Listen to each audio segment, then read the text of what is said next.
더 이상 원만한 회의 진행이 어렵기 때문에 일단 여기서 정회를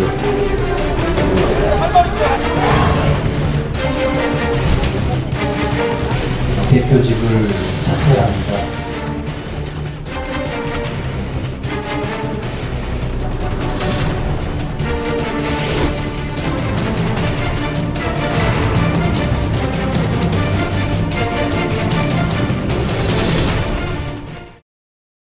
네, 정치권 화제 인물을 만나보는 집중 인터뷰. 오늘은 박주선 국민의당 소속 국회 부의장 모셨습니다. 지난 6월 1일에 저희 방송에 출연하셔서 국회 부의장 출마 소식을 전해주셨죠. 그런데 이렇게 부의장이 돼서 다시 돌아오셨습니다. 다시 한번 축하드립니다. 안녕하세요. 안녕하세요. 네. 이번 임시회가 20대 첫 이제 국회였잖아요. 예, 그렇습니다. 그러니까 이제 20대 국회가 어떻게 될 것이냐 시험대라고 할 수 있었는데 혹시나가 역시나로 이제 또 막말과 고성으로 또 이제 얼룩졌어요. 또 마침 그때 또 사회를 보고 계셨잖아요. 어떠셨어요? 참 그 순간에 좀 황망스럽고 국민들께서 어떻게 20대 국회를 평가하겠느냐. 사실 첫인상이 나쁘면 뭐 그 나쁜 인식이 상당히 오래 가거든요. 그렇죠. 네. 그래서 참 어찌됐거나 국회 소속원 한 사람으로서 국민 여러분께 진심으로 죄송하다는 말씀드리고 앞으로는 그런 일이 일어나지 않도록 각자가 다 노력을 할 겁니다. 그래요. 근데 이제 또 그래도 빨리 수습을 했어요. 3시간 만에 속개가 됐으니까 뭐 역할을 좀 하셨나요? 사실은 막말과 고성이 뭐 어제 오늘만 있었던 게 아닙니다. 맞습니다. 뭐 두 분들도 다 국회나 하셨지만 네. 그때마다 저희들이 국민들께서 눈살 찌푸린 일 아니냐, 그리고 지성과 품위 문제가 있지 않느냐, 이래서 자제를 하자 이야기를 했는데 어떻게 순간적으로 자기 개인 의견하고 맞지 않으면 자기도 모르게 제어를 못하고 그냥 폭발이 되는 것 같아요. 그런데 그래도 빨리 이제 수습이 돼서 빨리 속개가 됐어요. 예, 보통 그래서 이게 하루도 가고 막 이틀도 가고 그러는데요. 그 뭐 어차피 이제 당사자인 김동철 의원께서 좀 무리를 빚은 것에 대해서 사과를 하고 네. 또 다른 것보다도 유권자 분에 대해서 국회의원이 예. 뭐 심판의 결과를 또 평가를 하고 하는 것은 좀 적절치 못했지 않았느냐. 그러니까 이제 충청도 민심을 좀 건드리는 예, 그건 참 대단히 죄송스럽게 생각하는데 본인은 아니었습니다. 예. 그러겠죠. 예. 네.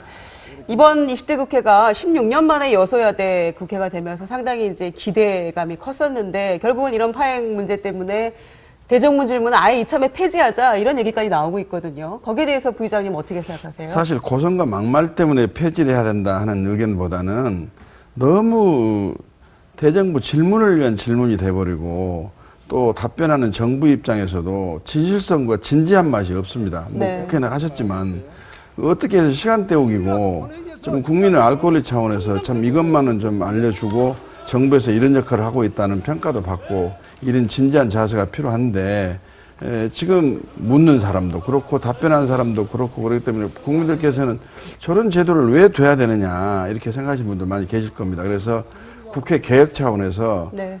국회 지금 정치개혁 특위가 어제 구성이 됐거든요. 네. 거기서 한번 진지한 논의할 때가 됐다.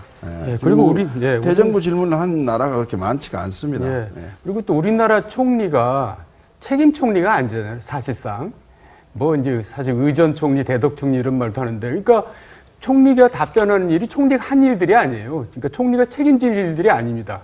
그러니까 책임질 필요가 없는 사람이 와서 이제 답변을 한단 말이죠.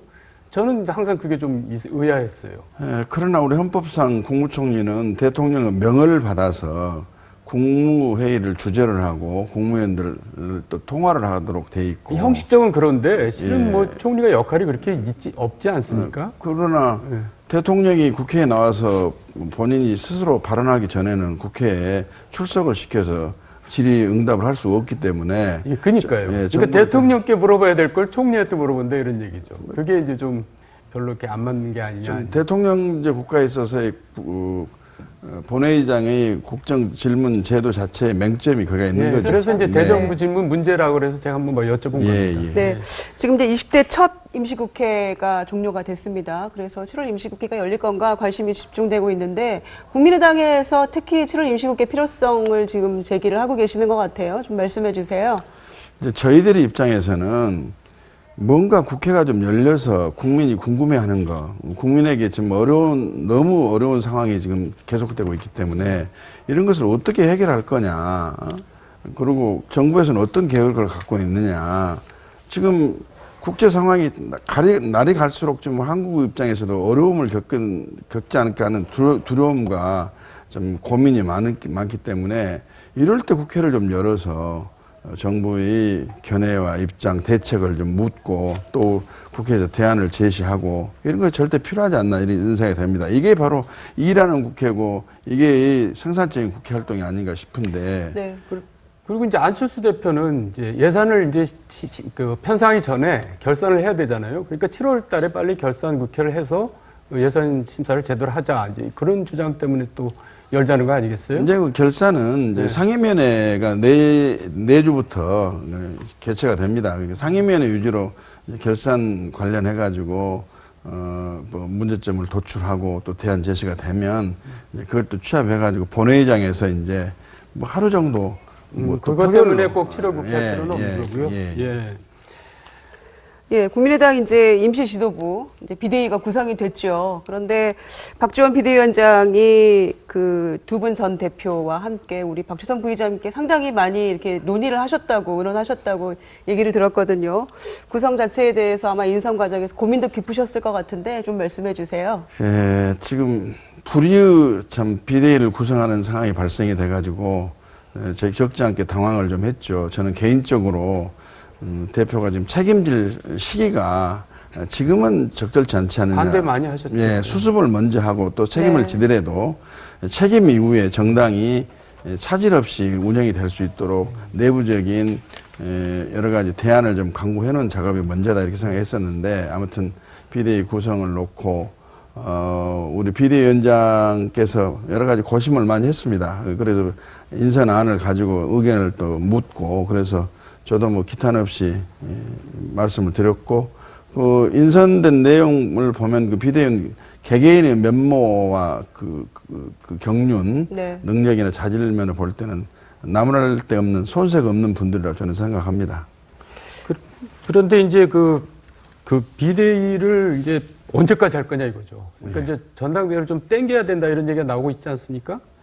근데 이제 솔직히 말씀드리면 국민의당이 지난 2월 4일 창당을 해가지고 총선을 거쳐왔습니다만 겉모습은 정당인데 내부적으로 갖춰져야 할 조직과 체계가 지금 갖춰져 있지를 못합니다. 그래서 지금 당원도 모집해야 되고 여러 가지 당 기구도 좀 구성을 해야 되고 그런 상황 속에서 이번에 뭐 또 새로 맡으셨어요? 제가 이제 당규를 개정하고 제정하는 역할을 좀 해달라 해서 그게 이제 전당대 준비를 다 뭐 정권을 위임했다 그렇게 얘기하더라고요. 전당대 준비하기 위해서 필수적인 그렇죠. 부분이죠. 왜냐하면 당규가 여러 가지가 필요하거든요. 그리고 당은 자체가 급속하게 만들어지다 보니까 그런 게 지금 잘 제대로 잘 안 돼 체계도 있어요. 안 맞아 있고 당은 내용이 충돌도 하고 또 꼭 규정이 됐어야 할 부분이 좀 빠져 있기도 하고 막 그렇습니다. 그래서 그걸 한시라도 빨리 마무리 짓고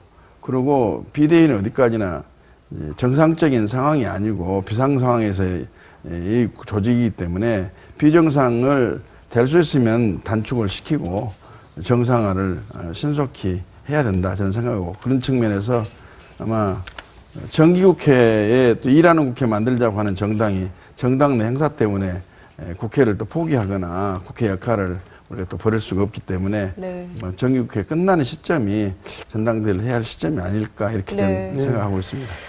지금 리베이트 파문이 아마 당 최대 위기가 되고 있죠. 그래서 아마 대처할 때 초반에 좀 너무 지도부가 안이하게 대응한 거 아니냐. 그래서 이제 그런 비판의 목소리도 나오고 있는데 당 신뢰도와 이미지가 상당히 실추한 게 사실이거든요.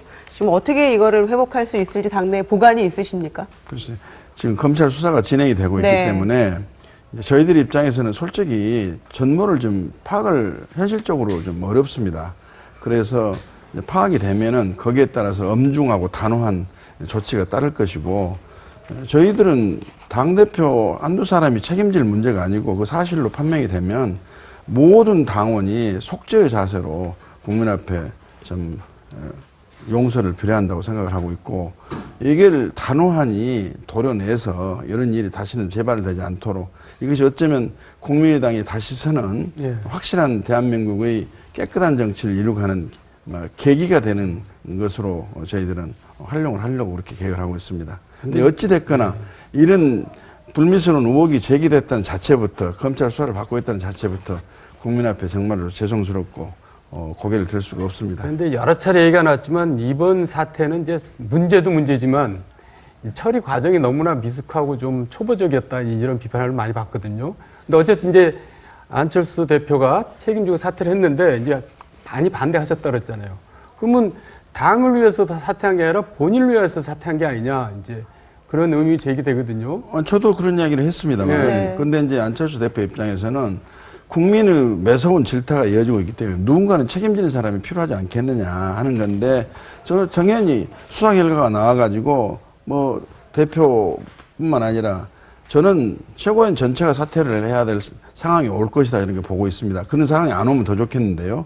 그래서 뭐 대표 사퇴가 됐다고 그래서 사건이 그걸로 봉합이 되거나 또는 뭐 수사가 축소나 또는 또 그걸로 인해 가지고 또 중지가 되거나 그러지는 않을 겁니다. 그래서 저는 기왕에 문제가 터졌다고 생각되기 때문에 검찰에서 성역 없이 철저한 수사를 좀 해가지고 진상을 낱낱이 밝혀서 대한민국 정치 풍토가 네. 정말로 깨끗해지는 하나의 계기로 삼자, 신기원을 좀 마련하자 그런 생각을 갖고 근데 있습니다. 어쨌든 안철수 대표가 사퇴하고 나니까 여론조사상으로는 굉장히 또 올랐어요, 본인이. 그러니까 본인으로서는 아주 결정을 잘한 건데 지금 당이 이제 여러 가지 이제 복잡한 문제가 많다 이거죠. 예. 네, 앞으로 뭐 검찰 수사를 좀 지켜봐 주십시오. 네, 예, 예. 그래야 할 것 같습니다. 마지막 질문이 될 것 같은데요.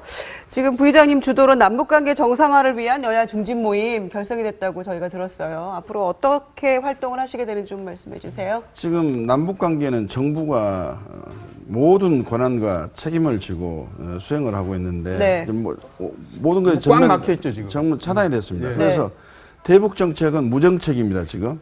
그래서 이런 경우에 국회라도 나서 가지고 정부에 건의도 하고 네. 대북 관련 활로를 트이게 할 수 있는 사심 없는 정책도 개발하고 네. 국회 역할을 좀 우리가 적극적으로 좀 해보자 하는 취지에서 모임이 지금 결성이 몇 분이 됐습니다. 모이신 건가요? 중진 모임이십니까? 지금 저희 당에서는 5명이 참여를 하고 있고 네. 제가 알기로는 한 20명 이상이 참여를 하고 있는 것으로 알고 있습니다. 네. 하여튼 얼어붙은 남북관계 정상화 위해서 좀 역할을 해주시기를 기대하겠습니다. 오늘 말씀 여기까지 듣겠습니다. 지금까지 국민의당 출신 박지선 국회 부의장 모시고 말씀 나눴습니다. 감사합니다. 감사합니다.